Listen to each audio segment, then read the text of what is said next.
Hello, everybody, and welcome to iReadit, bringing you your daily dose of the internet for the fuck day is it? Tuesday, April 17th, 2018. I am Michael Schwan. And I'm Huge Ass. Please remember, everybody, you can help support our show by going to patreon.com/dailyinternet.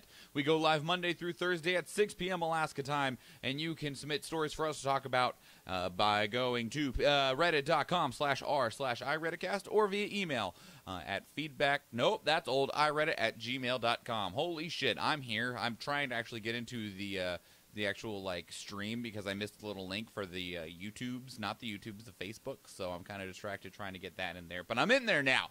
So, Mr. Huge Ass, how are you today? I'm real tired. I have to do my taxes, so. Weren't those due 2 days ago? No, they're due today. Oh, okay. Well, good luck. Thank you. Your taxes should be rather easy and not fucked anymore, right? It'd be super easy if I can find my tax stuff. You should only have the one W-2 now, right, from state job? Yeah, but I also have the 1099 or whatever it is, the fucking medical one, and then I need to do last year's taxes too. Oh, well. That's a little bit of a different conversation then. Yeah. Well, then shall we roll on so that you can hurry up and get off and do your taxes? Yeah. Yes, he says. Yes. All right. Well, I'm going to hit this. I'm going to go into this. I'm going to hit this button. I'll hit this button. 5. Yuki Kawauchi just became the first amateur runner to win the Boston Marathon in decades. A high school administrator, he is known as the citizen runner in Japan and has to go back to work tomorrow. This is submitted by PDMIT to Our Uplifting News. So, not only that. Not only is he the first amateur to ever win the Boston Marathon, beyond that, most people that are professional marathon runners run 2 marathons a year. Most of them ran 2 marathons in 2017. He ran 12 last year. He has the most sub 2 hour and 20-minute marathons that over anybody else, 76 of them.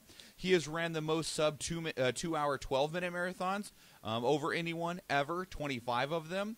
And he has more marathons that are under 2 hours and 10 minutes since 2011 than the entire United States put together.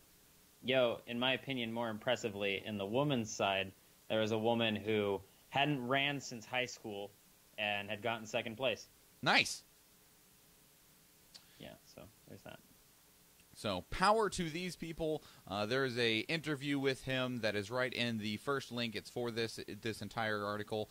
If you would like to read that, he teaches school. He has a full-time job. He works out once a day. He doesn't have a professional trainer or anything like that. He just does what he thinks is best, and he does extremely well in events. Nice. So, for someone who's not a professional, he's doing a lot more than professionals. He is the ultimate, motivation. I can't do it because I don't have the time, or I don't have the equipment, or I can't afford a gym. He welcome to a guy who has a full-time job, has a very, half-assed home gym set up, and literally just goes out and jogs to keep himself going. Nice. It's just his passion is what he does. Yep. He is motivated. That's impressive. It is. It is. I do not have his level of motivation, at least not when it comes to fucking running. Because, no, I don't. Yeah, but of all the things that you need motivation for, running is probably one of the most important things. If you're going to be running, I, on the other hand, choose just not to run, ever. I can't wait for you to get fat. I'm working on it, buddy. Working on it. 4. That's not true. I've lost 10 pounds in the last 6 months. But whatever. Kendrick Lamar has won the Pulitzer Prize for music. Wait. Damn. What? It's a pun. Kendrick Lamar has won the Pulitzer Prize for music for... Damn. The first non-classical or jazz artist to win the award. This is submitted by Fox in Your Box to Our Music. That's real impressive. It is. Damn was a good album. I don't know if I've listened to any of it. I guarantee you have. Maybe? I don't know. I don't even, I can't name a Kendrick Lamar track off the top of my head. That's fine. You don't need to. That doesn't mean you haven't heard it before. That's fair. Either way, power to you. Like, congratulations. Yeah, Oh, that's impressive. 2018 Pulitzer Prize winner in music, Damn by Kendrick Lamar. A recording released on April 14th, 2017. They called it a virtuosic song collection unified by its vernacular authenticity and rhythmic dynamism that offers affecting vignettes. Wow, how many fucking thesauruses did you guys pull Vignettes. out? Vignette, really? Yeah, you don't pronounce the G in the... So it's just vignette? Yeah. Weird, alright. Capturing the complexity of modern African-American life. That's fucking sick. Good on you, Kendrick Lamar. That was a good album. Yeah, congratulations. Also, motivation. Get motivated, people. We got 3 cool stories and then 2 shitty ones and then 1 awkward one. Sick. Welcome to the show. It's rolling. Yeah. It's rolling by quickly. 6 minutes in and we're almost halfway done. 3. North and South Korea reportedly set to announce official end to war. This is submitted by Snowman's NI to our World News. So there is no official source on this beyond a unnamed South Korean official, but there are talks that they are going to be announcing a permanent end to the over 70-year war between North and South Korea. Now, the details of that we don't know. We don't know in terms of what that's going to mean by like borders or anything else. Just that it could mean that they are no longer at war with one another. Yeah, they could still have a fairly contested border, but I mean, ending the war is a good thing. It's step one. It would also open up avenues for more peaceful talks across North Korea and other nations. Yo, of all the places that need peaceful talks, that's definitely one of them. Yeah, we need like a good section in the Middle East still, North Korea and Russia, and then I think those and the Mexican border. No, Nathan. I'm fairly certain we're going to need some peaceful talks for that when we start deploying fucking troops to it. Yeah, you think so? Yeah. Yeah, but that hasn't happened yet, so. Yet. I gave you the yet. If Trump is that stupid to put people on our own borders, I don't know. I don't know either. Trump has reportedly halted new sanctions against Russia. I'm just going to stop it there. This was submitted by the record corrected to our World News. This looks real bad. So the ambassador for the United States had come out and said, hey, we're going to be putting up new sanctions against Russia. And then within a day, President of the United States, Donald Trump, had halted the implementation. He was like, no. Yeah, and hasn't really given much of a reasoning behind it. Because he's afraid of Putin. I guess.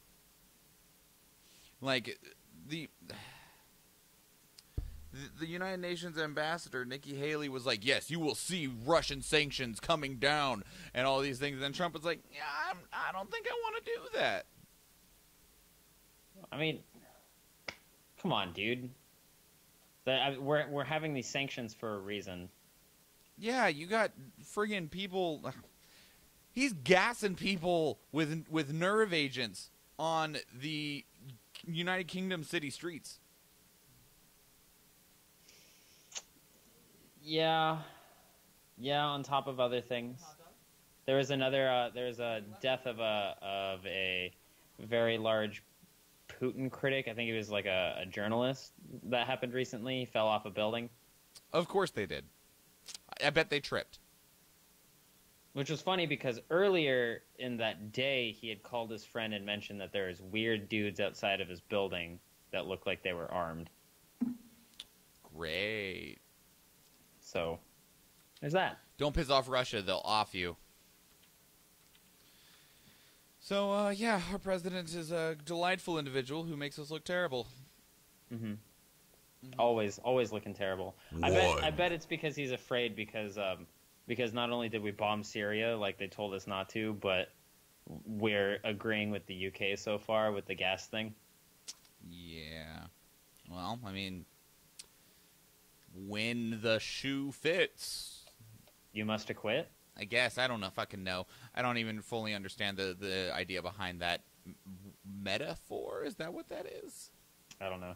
I don't either. Either way, but like when I think it's a colloquialism. Sure, but when we find that a nerve agent is used against previous Russian spies that turned sides in the United Kingdom, and then within months find that same nerve agent used against people in Syria, like, yeah, it looks bad. Like It looks real bad, especially when you're friends with Syria. And even when you even have Trump, the one dude who is like, woo, Russia, Putin, yeah, going, yeah, it looks like it was Russian nerve gas. Like it's like, fuck. Like, he can't even, like, cover it up or lie for you this time. No, but he could still break the law and not put sanctions out, even though he's not technically breaking the law. I mean, he can still roll back the sanctions, but at the same time, like it's getting pretty hard for, like, I'm amazed that Russia's still able to deny anything, because everything is like, nope, Russia. Anyone else? No, just Russia. Yo, you can't prove anything. That's the Russian way. It's like, no, I mean, if you know about it, then you probably did it.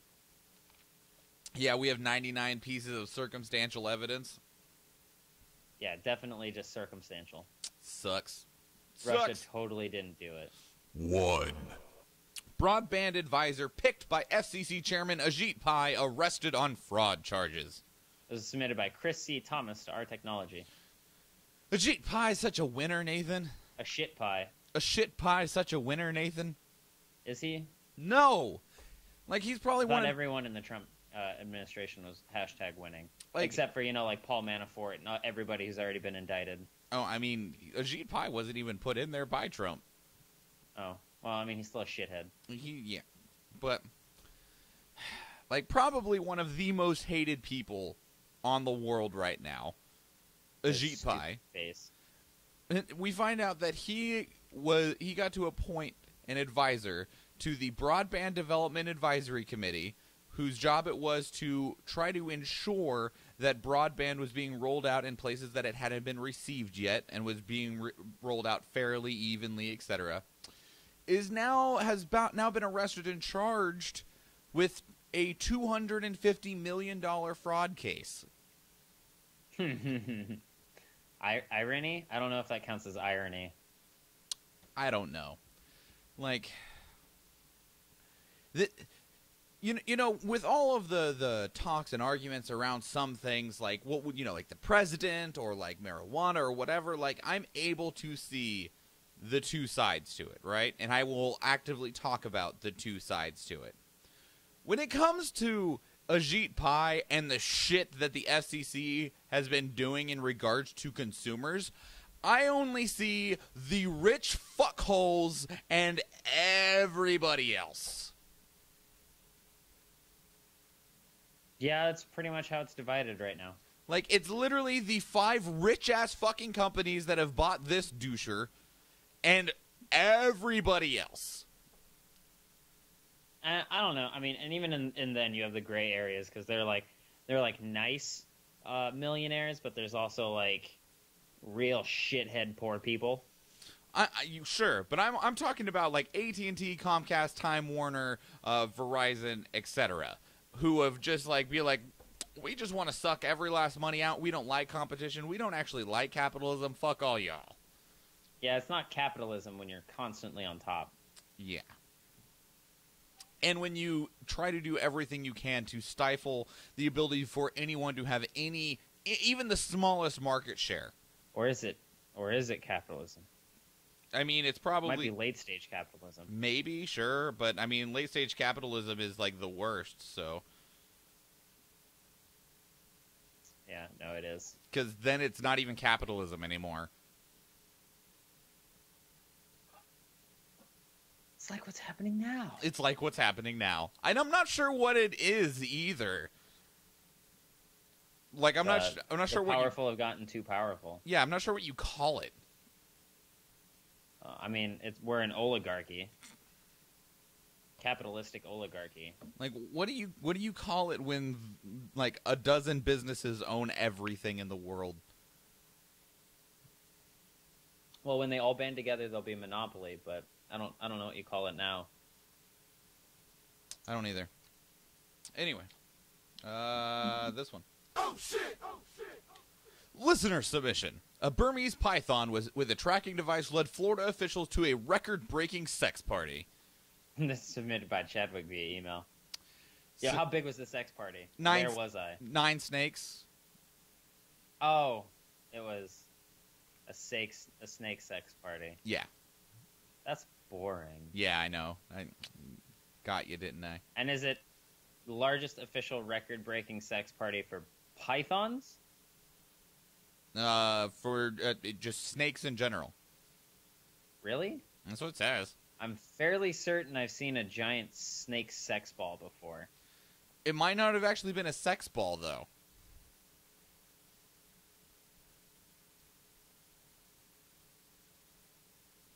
Are you still there? Within the Southwest Florida and Western Everglades. That's the important thing. Does it actually specifically say that that's where the... The researchers found Argo with a gravid female weighing about 115 pounds and 7 other male Burmese pythons. The 8 were the most snakes ever found in one place within Southwest Florida and the Western Everglades. Sure. Because I've definitely seen snake sex parties that had way more, 20, 30 of them. And well, did you know that the Burmese pythons are they are such a pest in that area of Florida that Florida has literally just said, kill them, remove them. It doesn't matter. Any of them you find, just rip them apart. Did you know that we have parts of Alaska that count that way for wolves? Really? Yes, because there's a couple places where wolves are considered pests because they overhunt. So there's like along Nabesno, along the Canadian border, you can hunt moose and you can only take 3 or so moose depending on the size and everything. Yeah. But you can bag as many wolves as you want. Interesting. So yeah, big old crazy snake sex party. Also, 115-pound snakes. No, I'm good. Aw, what a cute little thing. That's not little anymore. Like, I like the big ball pythons. That's just like 10 pounds less than me. Like, I like the big ball pythons and stuff, but they don't normally weigh like 120 fucking pounds. I like these. These things are huge and they're cute and they can crush you to death. I love it. Is that what you want, Nathan? You know when they cuddle with you? Like if you're sleeping, you let them cuddle with you. The only reason why they're around you so much is because they're sizing you up to see if they can swallow you whole. That has actually been found out to be false. Oh, well, I am going to continue to spout it because it sounds fucking cool. Okay, very well then. Hey, Nathan. I'm Mr. Meeseeks. Look at me. What did you care about in the last 96 hours since you've been gone? Well, Arlie Ermy died. Yep, we talked about that yesterday. Barbara Bush just died. I saw that. I made the notes this morning, though, so that will probably be a topic for tomorrow. But the thing that I cared about the most is that there's a new Monster Hunter event, and it involves a new Elder Dragon called Kulve Taroth. Why am I not surprised that you cared about Monster Hunter? Well, because this is a very important thing for Monster Hunter. It is something that has never happened in Monster Hunter before. What's that? So normally when you go out on a hunt, at most you can bring 4 people. Including yourself? Yeah, including yourself. So 5 maximum? No. 4 maximum. 4 maximum. Sure. Right? In this sequence of gameplay against this one monster, since it's so large and because it has a new game mode called Siege, you will be having 16 hunters versus this one monster. Gross. In 4 groups of 4. That's a lot. And the important thing to note about the Kulve Taroth is that normally when a new monster comes out, you get a bunch of new armor that you can build and a bunch of new weapons you can build. Mm-hmm. There's a bunch of new armor you can build, but you can't build any of the weapons because the weapons come off of it. You have to, actually break it and everything. Okay. Another important thing to note is that they announced this information, they announced everything about this today. And it comes out? Tomorrow. Neat. That's fun. I like it when they do that. So, I'm fairly excited. I'm going to be sitting here playing the shit out of this because it looks fucking cool, and there's like golden spiders everywhere, and it looks sick, and I can't wait. Sounds fun. It looks like a giant little lizard with goat horns. Thing I cared about is an odd thing to care about because the Derby season for Alaska is over. And I am torn because like we had the Harry Potter fundraiser event, and like that was a lot of fun, but it also exhausted me. And so I'm ready for a break, but I'm also really excited for RollerCon to roll around so that I can fly down to Vegas and just have like a week of nonstop Derby. Nice. Yeah. You would. I would. You're right. I totally would. But, yeah, I didn't have a whole lot I cared about. I looked through a lot of stuff. And otherwise, though, like, really, the thing that I cared about is the fucking Danmachi. Is it wrong to try and pick up girls in a dungeon? This phone game has consumed my life, Nathan. You would. Yeah, I would. You're right. I fucking would. Man, you're worse at those fucking phone games than I am at fucking, what are they called? Clickers? I don't remember the name. I mean, like... Idle games. Because I haven't played an idle game. And I hadn't played a gacha game since... Like, I had played the gacha game for the Dissidia one, but I only played it for like 2 weeks because I didn't think it was very good. And then before that, I hadn't played one for like a year. I had tried out like Fire Emblem Heroes, and it didn't impress me. Really, though, it was Final Fantasy Record Keeper that I played for like a year and a half. I thought about playing Pokemon Duels, but I don't know. Something about it that just doesn't seem fun to me. Does it have a gacha element? I believe so, yes. Okay. Well, anyway, do you want to go? Do you want to get out of here? All right, hold up, real quick. Andrew Walters wants to talk about the picture Stormy Daniels had released, showing the description and everything of the profile of a guy that had threatened her in 2011 to not talk about President Trump and everything about their relationship and stuff, and it totally looks like Tom Brady. Yeah. I'm fairly certain Tom Brady did it. That would be interesting, I think. It's Tom Brady, guys. How sure are you it's Tom Brady? I'm about 0.97% sure. That's pretty sure. Yeah. All right, let's go ahead and get out of here, buddy. All right. Please remember, everybody, you can help support the show by going to patreon.com/dailyinternet or picking up some merchandise that is available in the link in the description. Please send stories for us to talk about to our subreddit, reddit.com/r/iRedditcast, or via email, which is iReddit@mjolnir.media.